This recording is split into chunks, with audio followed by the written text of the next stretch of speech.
Whenever you're starting a business, the most essential thing you need to achieve success is getting new clients, because without sales, you won't have a business. Today, we're going to discuss the best methods of gaining new clients. Now, you can get new clients by leveraging social media content or even paid ads, but whenever you start, you probably don't have the experience or funds to do both. And that's where cold outreach comes to the rescue. With cold outreach, even a beginner can get new clients without having to invest money in paid ads or pushing out a lot of content. And that's why it is the best way to get new clients. We mastered cold outreach by doing the work and not by theory. Through cold outreach, we got one client that pays us $8,200 every month, and we only have to work 1 to 2 hours every month for him. Imagine how much an extra $8,200 per month could affect your life with only 1 hour of work per month. You'd have more time each month to spend with your loved ones and money to make a good life possible for them. And in today's video, I'm going to discuss the 3 do's and don'ts of cold outreach for your drop servicing business. If you're new here, please hit the like button, and more importantly, hit the subscribe button and turn on post notifications so you don't miss out on all the new content and training that will be coming out just like this one. With that out of the way, let's focus on today's topic, which is cold outreach. It is a crucial aspect of your business, especially if you are in the early stages. If you have only a few or no clients, you need to reach out to prospects until you can generate more inbound appointments by running ads. If you are currently in this stage, these 3 do's and don'ts will greatly help. Don't commit the following mistakes. Don't send long 3-paragraph essays as messages to your prospect. The last thing someone who doesn't know you or what you do wants to see in their Facebook inbox, LinkedIn, or email is a long essay they won't read. You'll be ignored and left unread, and you'll feel discouraged when you don't get any responses, even after sending hundreds of messages. So avoid this mistake.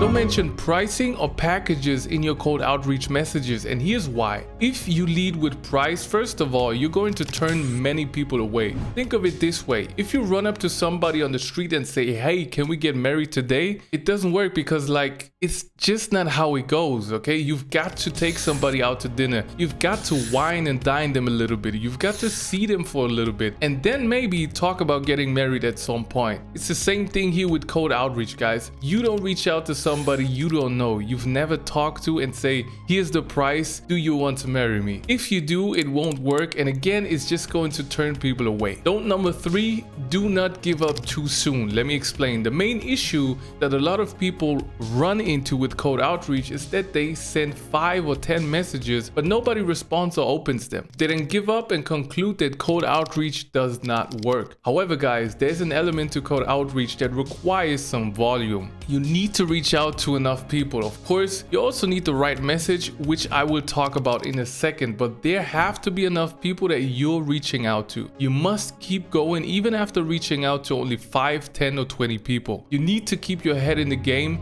and keep going. Now that you have watched us this far, we have covered the don'ts of cold outreach. Cold outreach is nothing but a volume game. The more messages you send out, the more your offer gets seen, and the more people see your offer, the more appointments you book. The difference between someone who books a lot of appointments and someone who doesn't book any appointments is that they keep going. Just like you are in the top 10 of people who are here to not only learn, but to master a skill. And that's why I have a lot more things upcoming for you. With that being said, let's get into the do's of cold outreach. Do number 1, keep your cold messages short and punchy. Somebody should read your message and know exactly what it is that you do and why you're reaching out to them in a matter of seconds. Their thought process is most likely something like this: I have a message that I received and I need to decide whether or not to respond to it. In cold outreach, it's crucial to use voice messages. Most people send written messages that are long and boring. However, using voice messages can be a secret tactic that works wonders. Our clients leverage this tactic, and it invokes a lot of curiosity. Facebook and LinkedIn are great platforms for using voice messages and a great way to reach out to potential clients. When someone sends a voice message, it makes the recipient more compelled to listen to it because they don't know what it's about. Also, when you send a voice message, it allows you to stand out and be a little bit different through your tonality and what you're saying in the message. Whereas if you're sending a written message, it's kind of hard to be different. You still can, but voice messages are way more effective. Also, because you have been watching the video so seriously, I would love to give you a bonus tip that can increase your messages conversion rate by 4x. The secret is personalized video messages. You can use video messages with a personalized touch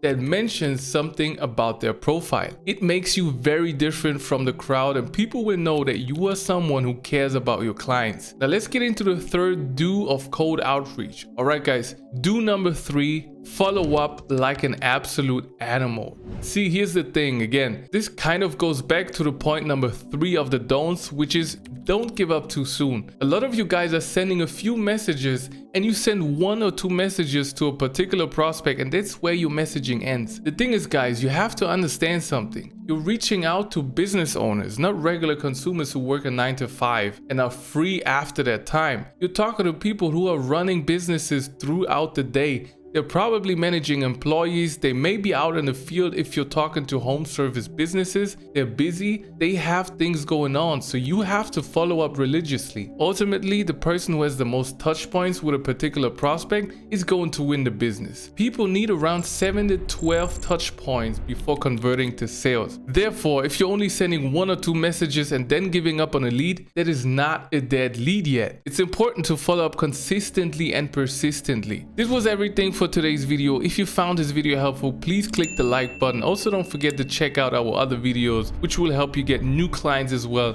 That being said, I'll see you guys in the next video.